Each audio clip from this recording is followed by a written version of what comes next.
Hello, hello. Welcome back, everyone.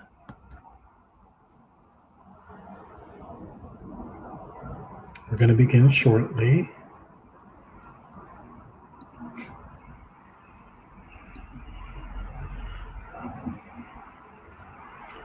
And while we are waiting to begin, please don't forget to like, subscribe, and share. And make sure you follow us on Instagram at ELC Consult.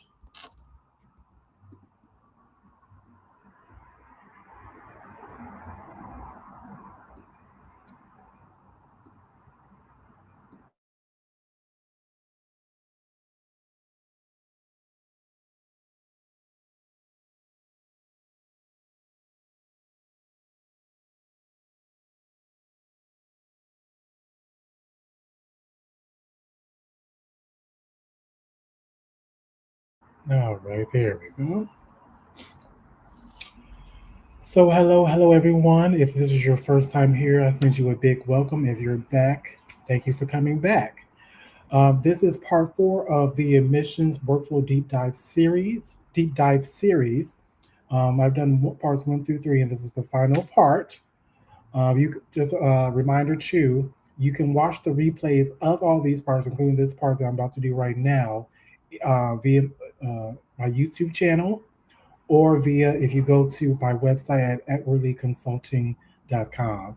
I'm also on Instagram at ELC Consult. Click the link in the bio. You'll actually see the series. Um, Scroll down, you'll see the actual series, and you can watch all the replays. Okay.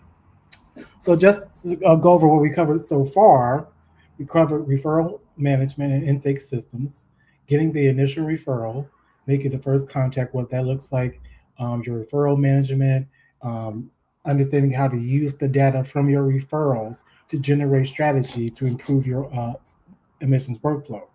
And remember, the admissions workflow is the time period from the initial referral to 7 days post admission, which is what we're going to be covering tonight. So I highly encourage you all to go back and watch parts one through three, because this is the final segment in the series, and in um, creating and evaluating and structuring your admissions workflow system.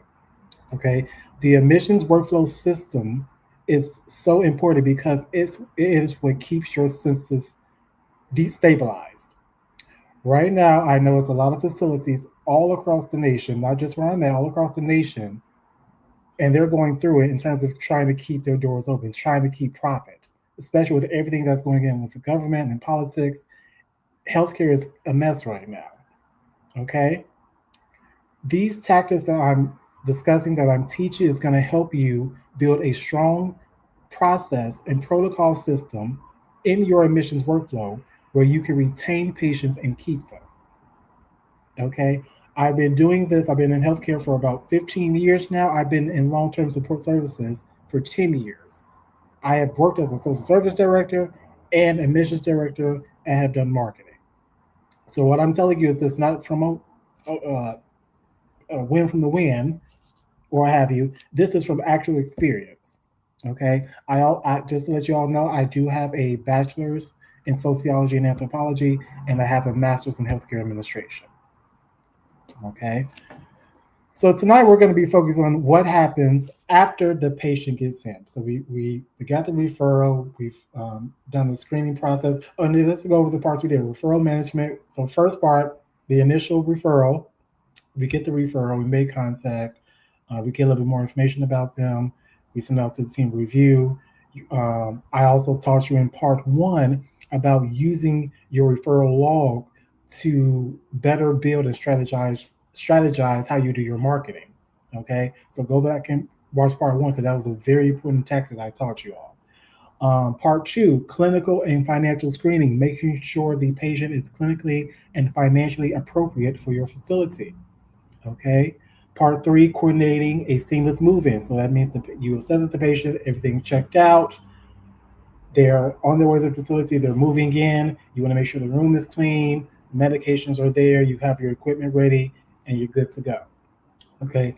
Now we're at the part tonight where they're in the building, they settle in, it's maybe been like a day or two. And now this is truly with where the real work begins. Because honestly, what a lot of facilities do is once they get the patient, okay, they're in the bed, on to the next. That is not how that goes. That's how you lose patients, not just from rehospitalization, but from them signing AMA or discharging earlier than need to, or transferring to another facility. Okay. Keep in mind, I taught in part one about the importance of that warm connect, building that warm connection with the patient and their family. Okay, you don't want to just get them in the facility and drop them cold. First off, that's very rude, unprofessional, and it's not going to keep your census growing and stabilized. Okay, again, we want stabilized census. We want people in our beds not just because we can charge them and bill them, but because we can provide quality care, which improves our CMS measures. Correct? All right. So why does follow-up matter? Okay, the follow-up phase is often overlooked, but it's the heartbeat of census sustainability. A patient who feels ignored or confused during their first week is far more likely to request discharge or complain, again, sign AMA, transfer to another facility, what have you. Simple touch points like follow-up calls, care plan updates, and family check-ins help prevent turnover. One of the rules of thumb I have is you want to annoy that patient. Okay, you really want to check in on them because keep in mind whether they're going to be there short term or long term, they're going to be under your roof. So that means you're going to have to really learn this person. You're going to be interacting with this person. They're going to be interacting with other patients. You all are learning each other. Okay, you should be in contact with this patient, checking in on them, follow up with the family, keeping them updated about everything. Again, this is really the time to really. I know you should have started it doing the initial contact, but this is where all of that really starts to wrap around. Okay, we're in the building, everything's moving. This is how the process goes. We're on it. Okay, that's how that works. It's very important that, and this is also why, before I get to that point, this is also why it's important, really important, for your facility to have an admit packet ready. It doesn't have to be a fancy folder or engrossed photo because I know everyone doesn't want to spend a lot of money. It can literally be something you all type up in a little newsletter format or however you type up that will be standard to be given to every patient. It should have include if you are a smoking facility, what the smoke break times are, where they are to smoke at, how that works. It should include um, the department heads, who they are, where their offices are located. It should include the meal times, different things like that, things that happens in the facility because they're new here. This is a change from them and it's adjustment. And remember, they're in a medical crisis of some sort. So they're going to be scared and it's going to be a hard adjustment. And you also might come, and this is common too, you might come across those patients who are just seem really mean and aggressive. Okay, keep in mind, don't take I say this, don't take it personal. Again, this is completely new for them. And not only are they going through a medical crisis, they have to deal with the healthcare system and all the loops and holes and whatnot. So it can be very frustrating for them when they're going through a health crisis and you have to come into and explain how the insurance works and what's needed and this and that. Because I know a lot of times within those few days, we got to get the paperwork in to get things really rolling, right? This is why it's important to start that conversation back when you get the initial referral and you reach out and you start connecting to the patient. You should not be, once they're in the building, start talking, letting them know all those things. That should happen in the initial contact. That's where when they get in. Okay, we already talked about this, and continue to reiterate it throughout the process of the referral from the time that you get referred to the time they're in the building. You always reiterate what's going to be happening, what's the plan, especially for the long term.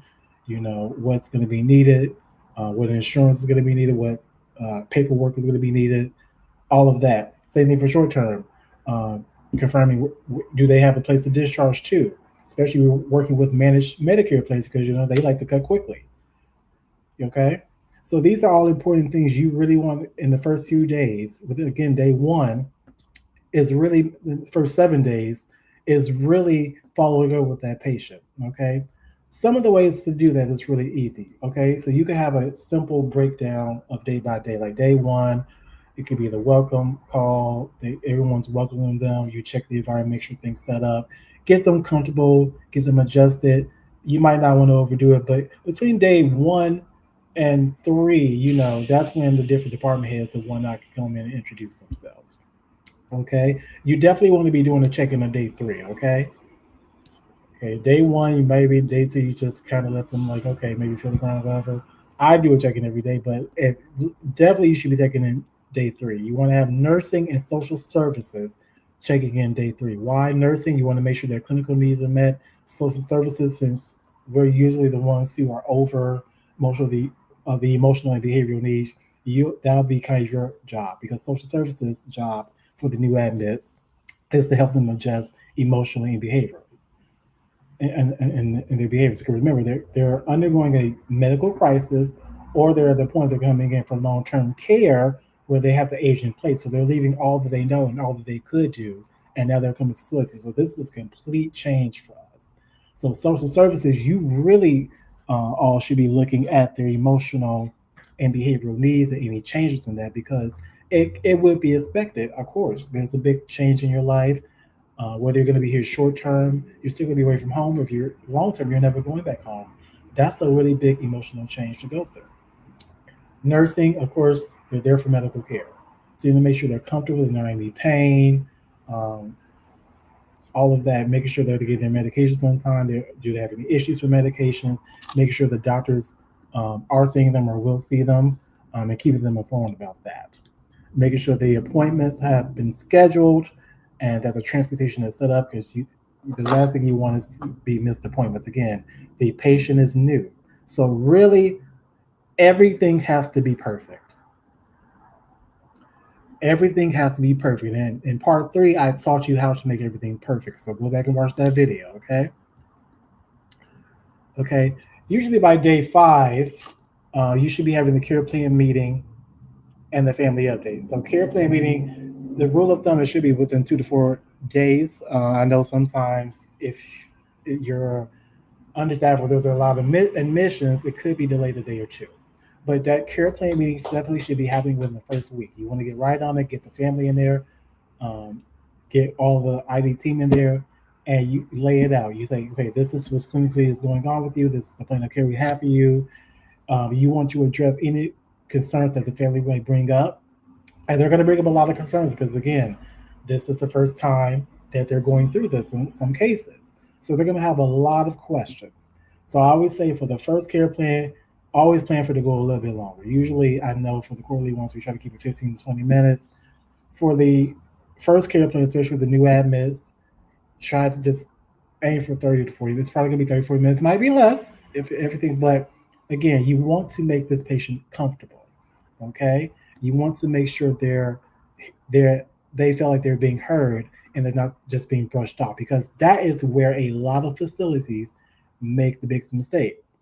Again, you did all this work from getting the referral, making the warm contact, having them pass the clinical and financial screenings, getting the room stuff ready. You got them in, and then that's it. Okay, don't leave them out in the cold. Follow up, make sure they're getting adjusted, introduce them to their peers, help them make new friends so they can start to get a groove of their own. Okay, because that's what you want. You want them to find their own routine and how they do things. Yes, they're there for care, but they should also be social. They should also be participating in activities. They should be conversing with their peers, things of that nature. They're not just there if they're able to, because I know you might have to bed bound. But even then, if they're bed bound, you should have your activities should be in social services should be checking them regularly. Should be checking in to make sure they're doing okay and providing the social time to know. Okay, that's very important because you want them to become well adjusted. Them becoming well adjusted means they're going to want to stay in your facility, and that means they keep them on your census. From the clinical standpoint, if nurses on top of their medical care, that means guess what? No hospitalizations you got to worry about. So again, they stay in the building, they stay on your census. Okay. Day 7, um, I would say that's where quality review and satisfaction and touch points. So day 7 is where you look back. Of course, when the ARDs usually do too, but that's when you look back and you look at everything that has gone from that has happened or what's going on with the patient from day 1 when they admitted to that day 7 now. You want to evaluate all the process to see, what were the residents' concerns, what were the patient's complaints, what does the patient like, um, have they adjusted well, because that first 7-day period is critical in terms of getting that patient well adjusted. So that's where you really want to check in, do a good check in, ask, because it's been a week now, right? Making sure that they feel like they're have become well adjusted into the community, and this is where you can start kind of like start to let go of their hand a little bit. But that first 7 days, you want to really be checking in with them, getting to know them, letting them get to know you. Okay, think of this as your first impression week. If you can stabilize a patient's trust in the first 7 days, your facility becomes their safe zone, not just a temporary stop. They become your safe zone because again, they're going through medical crisis where either they're going to need some short-term rehab, so they won't be able to be at home, and even when they return home they might not be able to do everything they used to be able to do because of whatever happened, or they might be coming to your facility for long-term care to age in place, it will show they're never going back home. Okay, so they don't have their sense of safetyness has been just stripped of them. Okay, it's that's why the first 7 days, you really and really the first initial contact with the patient and the family, you really want to make that warm connection and keep that warm connection. And even if you do this going forward throughout their time, whenever there's an issue or problem or concern, guess what? They're going to know, okay, well, we have a good relationship. I can trust you. If there's something that happens or something that I need done or something that needs corrected, it will get done. Okay, that's how you build a stable building. That's how you build a stable census. That's how you build a uh, census where your residents will trust you.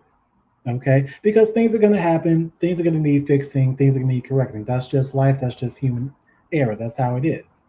But if you, from the start, when this patient came in, when you said, hey, we're here, we really want to help and we want to work with you to help you live your best life possible. So hey, whatever we can do, let us know. Okay, and help them adjust, help them find their social setup, their new friends there, help them find a routine. Okay, key thing is in the first 7 days, if you can, and they have the right to refuse, but if you can, try to get them out their room. In fact, I think it would be a great idea if activities or social service, whoever, did some like a new type of activity that's strictly maybe for new patients, just so they could come in and kind of just get some unwind and get to know each other and just kind of relax. Okay, but I think it's really important if you can to get them out of those rooms. Okay, if they can, if they're because if they might be isolated, I'm not saying go do that, but if there's no medical concerns, there's no physical concerns, no behavioral concerns. If you could get them into activities, get them social, because yes, they're there to be medically cared for, but remember we're also caring for the emotional and behavioral needs, especially if they're long term. Okay, you don't, and again, it's sometimes it's not always in our hand, but again, if you always can encourage them, hey, I heard they're doing bingo on the second floor. Usually, if they're able to go, like, hey, encourage them to go. Encourage them to go talk to other people. Now, of course, there's going to be conflict. Not everyone's going to get along, but that's just how it is when you have 200 people from different walks of life living in the building. That's just how it is. But we have to work through it. Hey, keep it moving, right? But day 7 is really where you want to look back at everything that's happened. How did you do? Grade yourself. Evaluate your process. Evaluate your admissions work for processes. How did it work out with this patient? What was great? What was some mishaps? What needed correcting? What was some strengths? What did we learn? It's a constant case study. Constant case study. Okay. Now, here are some red flags and early warning signs that you want to watch for in the first 7 days. Okay, these could be key signs that could tell you that the patient's not happy. They might be wanting to leave soon or discharge early. Okay, if you see family frustration or communication breakdown, if missed therapies, if they're missing therapies or there's incomplete orders, unresolved pain or unmet expectations, and frequent call-like complaints, which is a really common one. So let's go through each one of those really quick. So family frustration or communication breakdown. Okay, remember when they this is new for them. There's going to be a lot going on. They could be meeting a lot of people. They're going to get easily frustrated. Just always remember, just keep warm with them. Always introduce yourself. Hi, my name is such and such. This is what I do. Uh, try to explain to them, and sometimes might have to keep re-explaining the process to them and how everything works. Because keep in mind, we know healthcare because we work healthcare, so we know all the loops and holes of how systematic and bureaucratic it is. We get that. The patients do not understand that. They just think they got insurance, they're good, they could be here. We know that's not how it works. You got in network, out of network authorizations, certain criteria, things of that nature, which I discussed a lot throughout this series as well. So we know how it works. They don't. So there's going to be a lot of frustrations when they're thinking, "Oh, I should be getting this and doing that," or "I'm expecting you to do this." And the point of the matter is, no, this is how it works.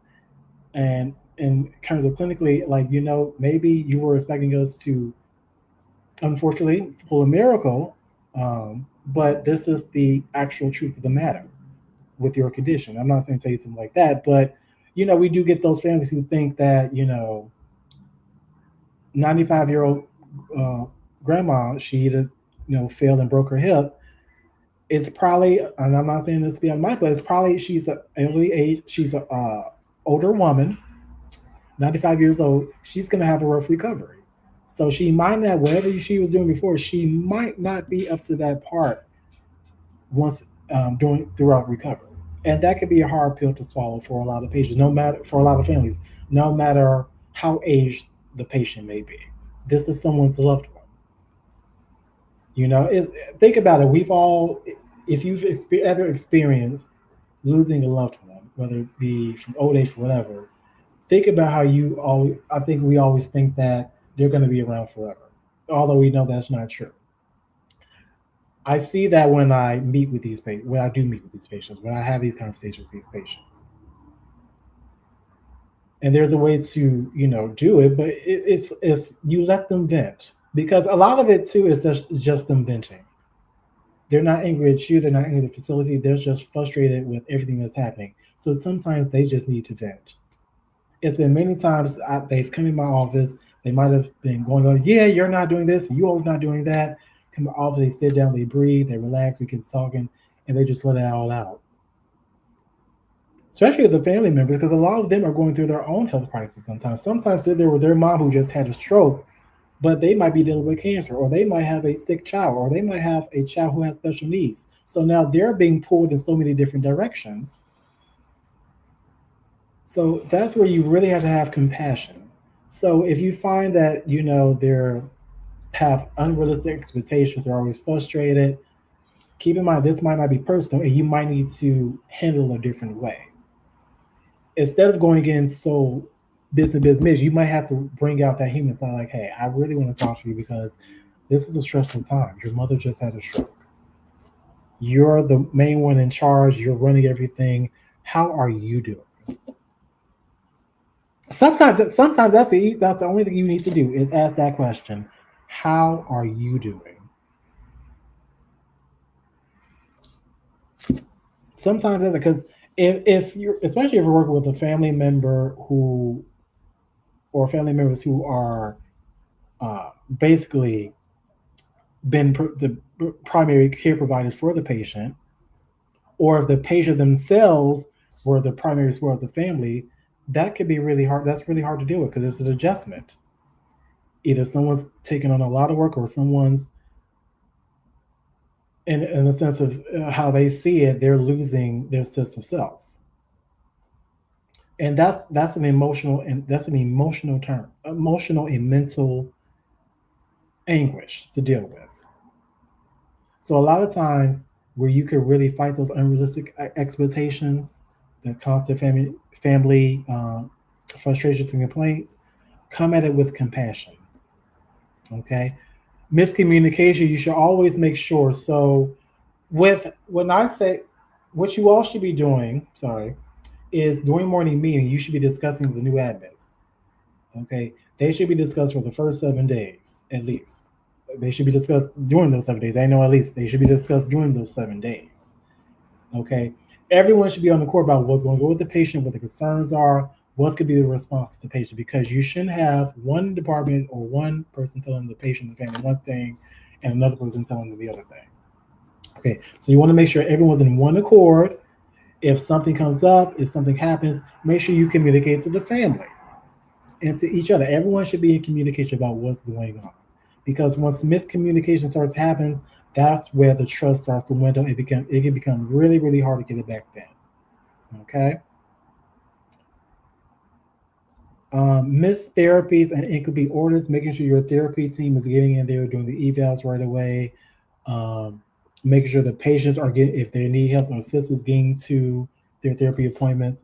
I was to say, it's always good to talk to the patient therapy, have therapy talk to the patient to see, what's the best time of day. I know you have to work with staff schedules, but see when it's the best time with work with the patient. Because if you're going to the patient every, I don't know, maybe morning at 8 o'clock or 9 o'clock to do therapy, and they're refusing, it could be because they had trouble sleeping through the night.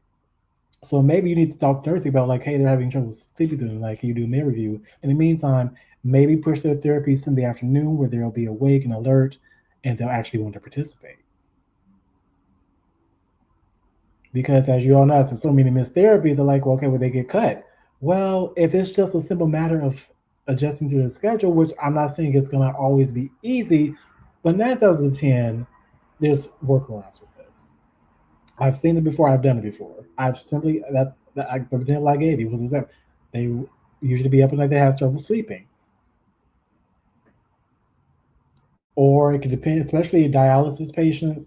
If they got a they bounce to dialysis that day, they're not doing any therapy that day. So it's going to be up to the therapy team to really work around that patient's needs and what they're capable of doing. Okay, you don't want to push them, or you want to meet their needs in a way where it's not costing you money, right? Because if they're refusing therapy simply because you can move the therapies from that example to the afternoon and have them complete the therapies and do your work, then wouldn't that make more sense? Don't you think? Remember, we want to keep patients in the building. We want to keep our buildings funded. Okay. Um, Unresolved pain, and well, we'd already talked about it, but unresolved pain. So again, that goes with this medication review. One of the key things too is you want to make sure that, to the best of your abilities, um, medical capabilities, that the patient's not in pain.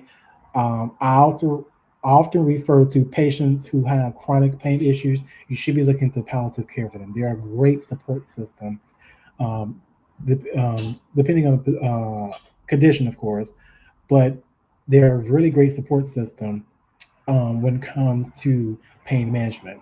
You can also look into getting an actual pain management specialist for your facility, because that's something, again, too, that the patient is going to be looking for. They're going to want to look.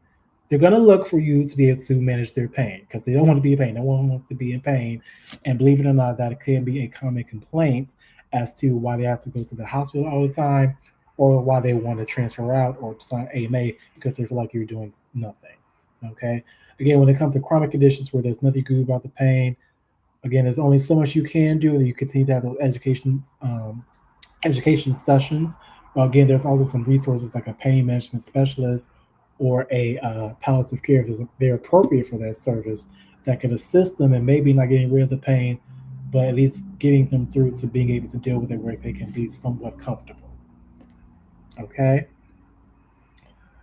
Frequent call lights. Now, this is a huge one. Okay. And again, I know this goes to, and again, I love our CNAs, I love our nurses, but I get it. You all, there's so many patients you're dealing with. Patient over here is doing this and that. You got to go deal with patient over here. I get it. So what I usually do is in buildings is I say, well, if any employee is passing by the call light, if you're able, just go in and say, hey, see what's going on. So at least they're being heard. Okay. Like, hey, I saw you call the call light. What's going on? If you can't go talk to the nurse, to whoever they need to talk to or connect to, and see, hey, this patient needs this, and that. Um, that doesn't mean that that person has to stop right away to go see that patient, but then there's communication that's happening. So the patient isn't just sitting there feel like they're being ignored. Like, okay, hey, we see you. This is what's going on. Hey, can you give us this amount of time just to get to this? Of course, if it's something critical, you need to get to it right away. But if it's something, I don't know, um, they need to, if it's social services, they need to give you a grocery, right? Usually write down a list of things they need from the store your next visit. Okay, well, give me 1 minute. There's a patient across the hall right now who's um, giving me an allegation, or there's a patient down the hall right now who's undergoing a psychotic episode, so I got to go deal with that. You know, after I deal with that, then I'll come back and handle your concern or address your needs. Having that communication, again, communication is your best friend. Okay, just communicating. Hey, I see your call. Like, I'm finishing up some patient care right now. I'll be right to you. Even if it's just checking in and out. Hey, I'm almost there. Um, just keeping that check in, keeping that communication. Don't just leave that call light on. Because again, of course, that's a tag, and of course, state comes in, they see that tag on for such a long time, and that's the easiest. Every facility has got an easy tag on that because it's a common problem. That's how common the problem is. That's how common the problem is. But again, if you're just doing that, at least like keeping that communication, and again, although it might be a nursing need, and I'm in social services or I'm doing admissions, if I see the call light, I'm like, you know what, hey, I see your call light. If it's a nursing need, like, okay, I'll go communicate that to the nurse then. Okay, so at least that I've communicated to the patient, and then I'll come back and let her know, hey, this is what's going on. She's with the patient right now. She told me she'll be right with you in about 5 to 10 minutes. Okay, and then if you find out something's gonna take longer, then you need to either find somebody else. Hey, can you address this patient with their need, or if again, if it's something not critical or like not critical, you can say, hey, I'm sorry, it's a lot going on. A lot of times, if you communicate with that, the patients, they're going to be frustrated, but they're going to be understanding. Like, okay, I see you're doing everything you can do. And honestly, that again, compassion and communication, two C's, compassion and communication. So you want to look for those red flags. Retention issues rarely appear subtly; they build up quietly. That's why that 7 day period is so important, because that 7 days, if they're long term, or even if they're short term, there's 7 days there is going to be there most of the time at the facility, whether it be for 20 days, 30 days, 40 days, 100 days, or Asian there in place. Those 7 days set the foundation for how they're going to be in that facility, how they're going to behave, how they're going to respond to you, what they're going to do, all of that. Train your staff to spot small issues before they turn into discharge requests. Okay, if they have a complaint about the room not being mopped, and you know that the housekeeper hasn't been in there today, then hey, get that in there, get that room mopped, get it cleaned. That the resident has a right to a clean space. Okay, don't just let their concerns go unanswered. Even if it's nothing you can do about it right away, again, just communicate. Hey, I hear your concerns, but this is I just explain to them if it's a process too. This is the process. This is how long it's going to take. I know it's frustrating, but this is out of my hands. They're going to be frustrated, but they're not going to be. They're going to appreciate you. Okay, well, thank you for taking care of this or explaining this to me. Again, communication a lot of times saves a lot of this. And the great way to do this, you want to train your staff to spot these issues and bring it to whoever the appropriate department or supervisor or whoever party it is to let them know, hey, I'm looking at this and just want to make you aware we want to just watch this. Okay. My computer was active a little bit. Okay. And then you want to manage perception before it becomes a complaint. Okay, so they're coming, and this could be hard because I know they're coming with a lot of the complaints. They might be coming and complaining about everything, but remember, I told you, it probably is just because they're going through a little, not a little, sorry, a medical crisis right now and a big adjustment in their lives. So again, this goes back to what? Compassion.